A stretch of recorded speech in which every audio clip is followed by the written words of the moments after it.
Hi. Last August, I made the first trip of my life entirely alone. And by that, I don't mean just like a short little hop and a skip bus ride or whatever. I had to fly from where I live to Victoria, BC, because I had to meet with a surgeon about a potential operation I was going to be having for my, hole in my chest.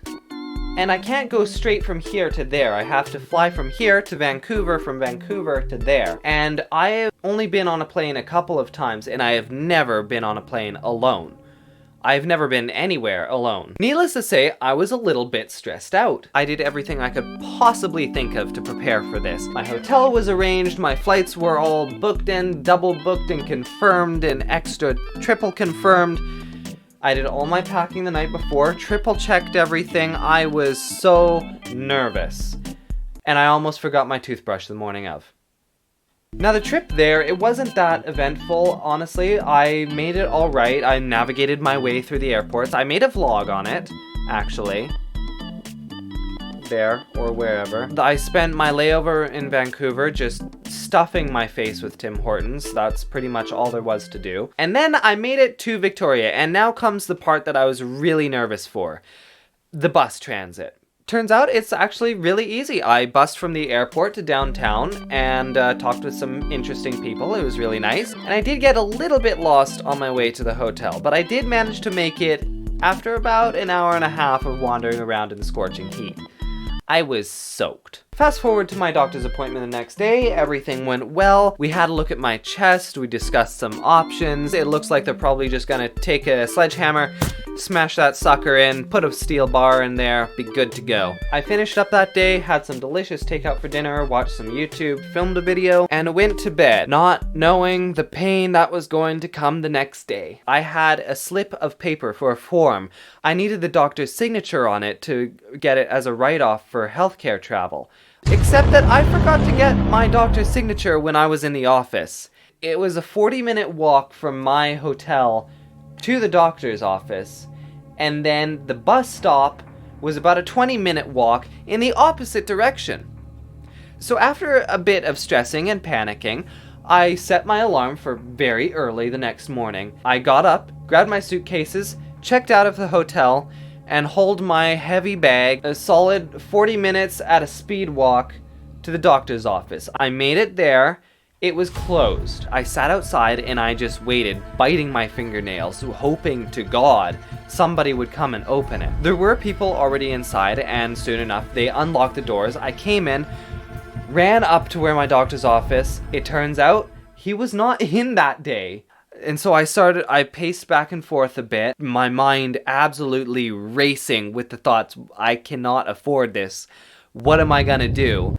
And then his secretary opened the door, and I explained my problem to her. She told me that no, he's not in today. He's not coming back until the day after. But she was able to get me the signature I needed, and I was saved. I was so relieved. Lady Luck had smiled upon me, and I was so thankful. I took my form, I took my bag, and I went and headed out. I got another bus to downtown, closer to the bus stop, so I didn't have to walk that whole way, and things were finally looking up. I sat down at the bus stop, got on my phone to relax and wait for the bus, and the time came, and the bus didn't. Okay, well, you know, it happens. Sometimes the buses are a little bit late. 20 minutes passed. No bus. 30 minutes passed. There was still no bus. I was starting to get a bit anxious now because I had to leave on my plane in about an hour and a half. And I'm supposed to get to the airport early. 40 minutes pass.